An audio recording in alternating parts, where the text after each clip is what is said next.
And with the proposed new regulations, without any increase to public safety, there's economic hardship on law-abiding citizens and shooting ranges in Canada that host multiple shooting sports events. Without these types of events, without these types of opportunities, our shooting ranges are also going to be at risk, which means that I now no longer have a place to train to be able to get to the Olympics.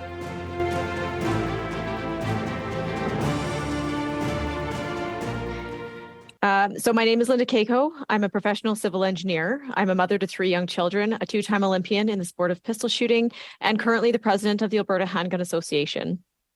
So this is both a sport and an organization, which I feel is now at risk with the proposals of the Bill C-21.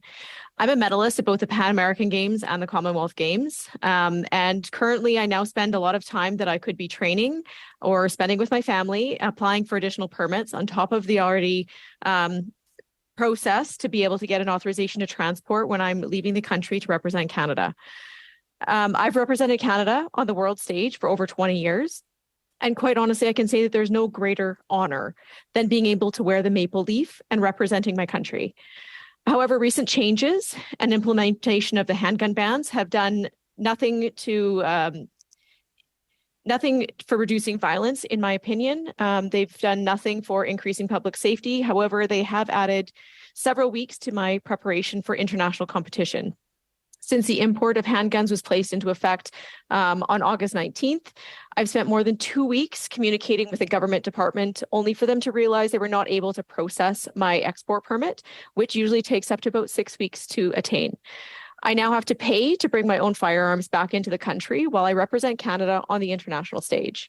I've just recently returned from Cairo, Egypt, after competing in the World Championships, and I will shortly depart for the Championship of the Americas in Peru. Instead of being mentally prepared for these competitions, I'm now concerned whether I will receive my permits in time to be able to enter my own country, to be able to come home with my competitive equipment. The advertised purpose of Bill C-21 is to increase public safety. I really would like someone to explain to me how my firearms are a hazard to public safety. I have young children in my home, and there is no way that I would jeopardize my own children's safety, let alone anyone else's. And I'm concerned with changing rules and regulations while I'm away from home representing Canada, which literally has just occurred. Last week, I was out of the country when the new announcement came out. I really don't want to become a criminal while I'm away from home, while I'm representing the country, because those rules have arbitrarily been changed. And I don't want to be a criminal, and I do want something done about criminal activity to actually increase public safety. I compete internationally under the auspices of the Shooting Federation of Canada, which is a government-funded, recognized national sports governing body for the target shooting sports in Canada. And we're also an active member of the International Sports Shooting Federation, which is recognized by the IOC. The ISSF oversees many target disciplines involving air rifle, air pistol, small caliber rifles and pistols, and shotgun shooting sports.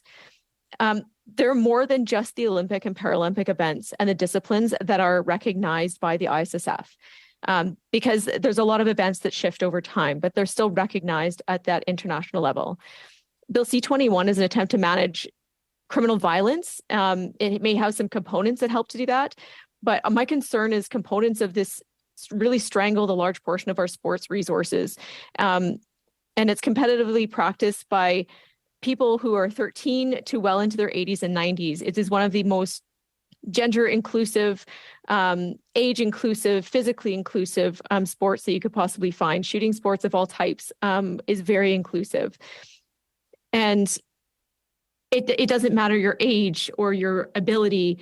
Achieving excellence in target shooting sports is something that is a common ground for everyone. There's numerous highly competitive shooting sports that use pistols, which are not in the Olympics. And we really depend on these sports to identify talent. And they help create a pathway for our athletes to become Olympians. And I can say that that's true.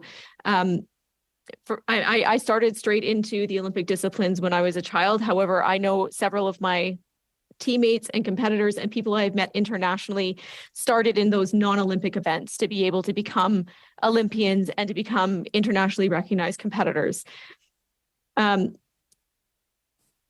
As the sole shooting Olympian representing Canada in Tokyo at the 2020 Olympics, attracting new shooters and identifying potential is already becoming very challenging. And with the proposed new regulations, without any increase to public safety, there's economic hardship on law-abiding citizens and shooting ranges in Canada that host multiple shooting sports events. Without these types of events, without these types of opportunities, our shooting ranges are also going to be at risk, which means that I now no longer have a place to train to be able to get to the Olympics. Could you wrap it up, please? Sure.